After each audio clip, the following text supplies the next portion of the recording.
Hello students, तो हम लोगों ने प्रीवियस लेसन में अल्कली और अल्कलाइन अर्थ मेटल्स के एलिमेंट्स को रिमेंबर करने की ट्रिक सीखी थी। ठीक है, वो ट्रिक हमें यहाँ पर काफ़ी काम आने वाली है।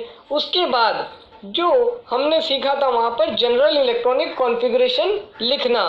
अब यहाँ पर हम लोग क्या करेंगे, एक्सटेंडेड कॉन्फ़िगरेशन को हम लिखेंगे। क्लियर है। और यहाँ पर पीरियोडिक प्रॉपर्टीज का या पीरियोडिक ट्रेंड्स का हमें बहुत यूज होने वाला है, परंतु यहाँ पर डरने की कोई ज़रूरत नहीं है। जिसने पीरियोडिक ट्रेंड्स नहीं पढ़े हैं उसे भी कोई टेंशन नहीं लेना है, क्योंकि यहाँ हम हर एक चीज़ को बिल्कुल बेसिक लेवल से एक्सप्लेन करने जा रहे हैं। तो स्टार्ट करते हैं। ठीक है, अब हम यहाँ पढ़ने जा रहे हैं ग्रुप 1 एलिमेंट्स या अल्कली मेटल्स को। तो फर्स्ट कैरेक्टरिस्टिक्स प्रॉपर्टी हम लोग यहाँ पढ़ने जा रहे हैं, वो है इलेक्ट्रॉनिक कॉन्फ़िगरेशन। तो ये तो हमने याद कर लिए थे इनको। ठीक है, अब यहाँ पर इलेक्ट्रॉनिक कॉन्फ़िगरेशंस भी हम लोग लिखना जानते हैं, जैसे 1s2 2s1 1s2 2s2 2p6 3s1। ठीक है, तो यहाँ पर अगर आप सभी में देखोगे ध्यान से तो आपको एक चीज़ नज़र आएगी कि इनके सभी इलेक्ट्रॉन्स कहाँ जा रहे हैं, s ऑर्बिटल्स में जा रहे हैं, और सभी में एक एक इलेक्ट्रॉन ही है। क्लियर है। अब ये इलेक्ट्रॉनिक कॉन्फ़िगरेशंस के बेसिस पे अल्कली मेटल्स जो होते हैं वो उन्हें ये कहा जाता है कि वो काफ़ी रिएक्टिव होते हैं, क्योंकि उनका आयनाइजेशन पोटेंशियल क्या होता है, लो होता है। अब हमें समझना है कि आयनाइजेशन पोटेंशियल क्या होता है। तो आयनाइजेशन पोटेंशियल का मतलब है कि कितनी अमाउंट हमको एनर्जी रिक्वायर्ड होगी किसी आइसोलेटेड गैसियस एटम में से लूजली हेल्ड इलेक्ट्रॉन्स को निकालने के लिए। क्लियर होता है। ठीक है, तो अब यहाँ पर क्या होता है कि जो लूजली हेल्ड इलेक्ट्रॉन है वो कौन है, ये s इलेक्ट्रॉन है, लूजली हेल्ड s इलेक्ट्रॉन। अब ये क्या होता है कि ये निकल जाता है। अब ये निकलने के बाद क्या करता है, मोनोवेलेंट आयंस बनाते हैं, m पॉजिटिव आयंस जिन्हें हम बोलते हैं। देखिए सिंपल सी बात है कि कोई भी स्पीशीज अगर इलेक्ट्रॉन्स लूज कर रही है तो उसके ऊपर क्या आएगा, चार्ज, पॉजिटिव चार्ज आ जाएगा, क्योंकि एज कंपेयर टू इलेक्ट्रॉन उसके पास प्रोटॉन्स की संख्या क्या हो जाएगी, ज़्यादा हो जाएगी, और जिस चीज़ की संख्या ज़्यादा उसी का तो चार्ज उस पर लगेगा। क्लियर होता है सभी को। अब एक चीज़, इसी कारण ये जो m पॉजिटिव आयंस बना रहे हैं, इसी कारण इन्हें मोस्ट इलेक्ट्रोपॉजिटिव मेटल्स बोलते हैं, क्योंकि इलेक्ट्रॉन्स को डोनेट करने के बाद चार्ज क्या आ रहा, पॉजिटिव, इसलिए इनको इलेक्ट्रोपॉजिटिव एलिमेंट्स भी कहते हैं। आगे चलते हैं। अब हम बात करते हैं एटॉमिक और आयनिक रेडियाई के बारे में।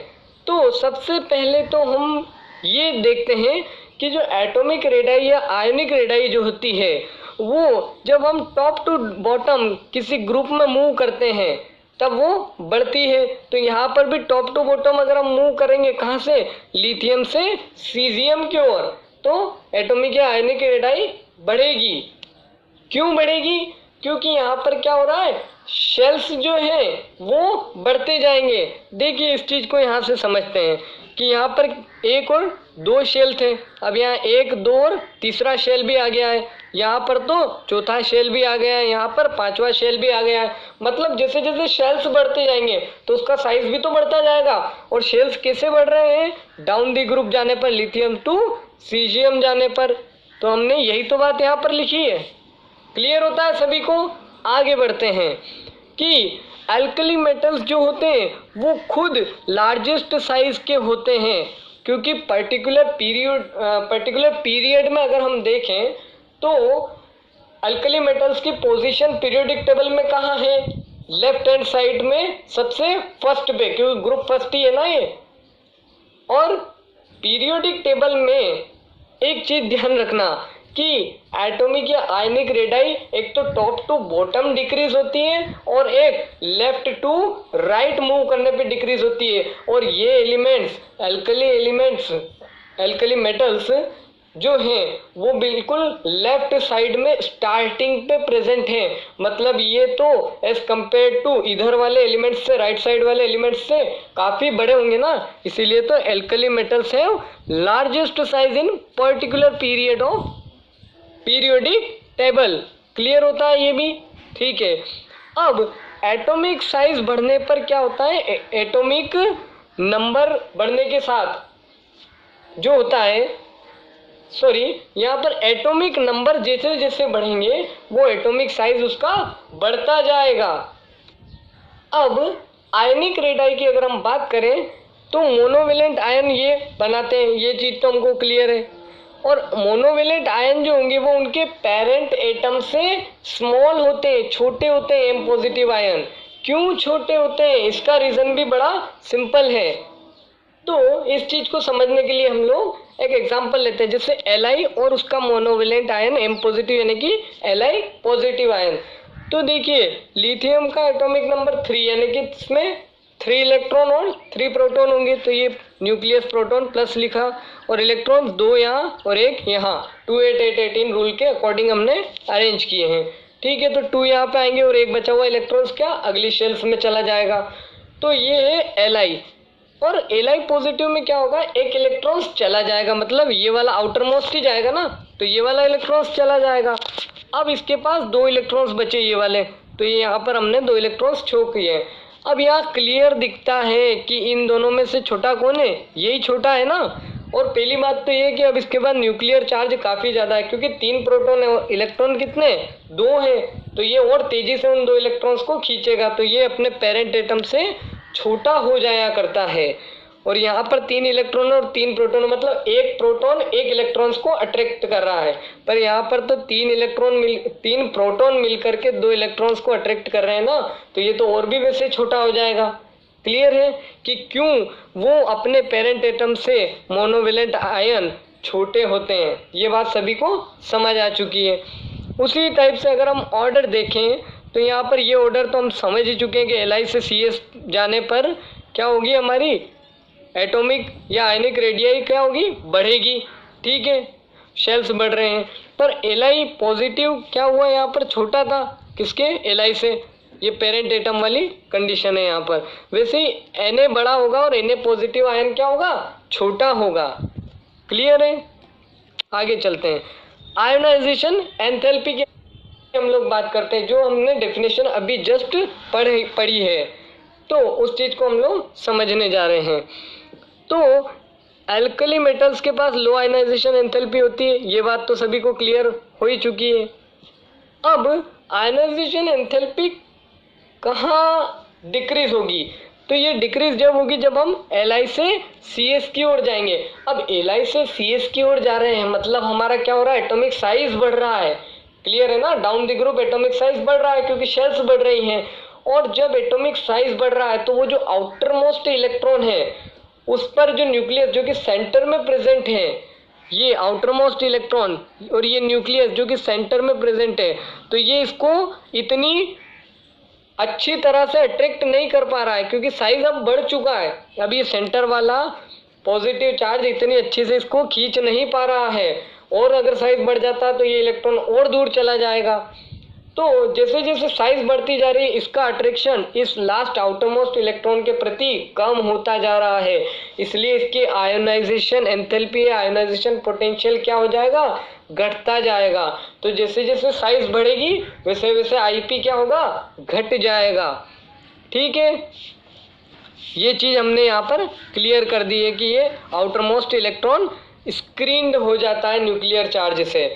एक फैक्टर और होता है कि जब ज़्यादा ही साइज बढ़ जाती है तो यहाँ पर क्या होता है, इनके इलेक्ट्रॉन्स के बीच में रिपल्शन भी होने लगता है, तो उस कारण से भी ये इतना न्यूक्लियस से अट्रैक्शन फील नहीं कर पाता है। तो अब क्या होगा, अगर जब साइज बढ़ जाएगी तो हमको इस इलेक्ट्रॉन्स को निकालने में काफ़ी कम एनर्जी देना पड़ेगी और आसानी से ये निकल जाएगा, मतलब इसका आयनाइजेशन पोटेंशियल क्या हो जाएगा, कम हो जाएगा। परंतु यही अगर हम लिथियम के बारे में बात करें तो लिथियम का size as compare to caesium बहुत छोटा है, तो वहाँ पर इलेक्ट्रॉन न्यूक्लियस के थोड़ा पास है, तो उसको निकालने में एनर्जी हमको ज़्यादा लगानी होगी। क्लियर है? ठीक है, आगे बढ़ते हैं। अब आती है हाइड्रेशन एंथैल्पी की बात।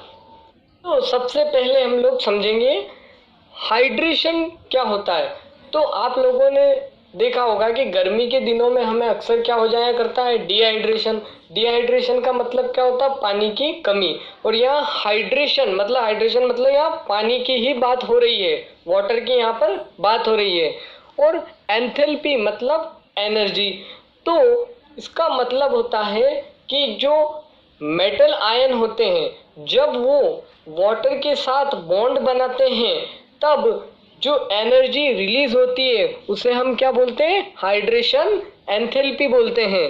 तो हाइड्रेशन एंथैल्पी क्या होती है, आयनिक साइज के बढ़ने से कम हो जाती है। मतलब यहाँ इन्वर्सली प्रोपोर्शनलिटी का रिलेशन है। जिसे Li पॉजिटिव है उसकी आयनिक साइज काफ़ी कम है सोडियम से, सोडियम की आयनिक साइज बड़ी है। तो सोडियम की साइज अगर आयनिक बड़ी है तो यहाँ पर क्या होगा कि ये जो लिथियम होगा वो उसमें हाइड्रेशन एनर्जी हमको ज़्यादा लगेगी as compare to Na positive ion के।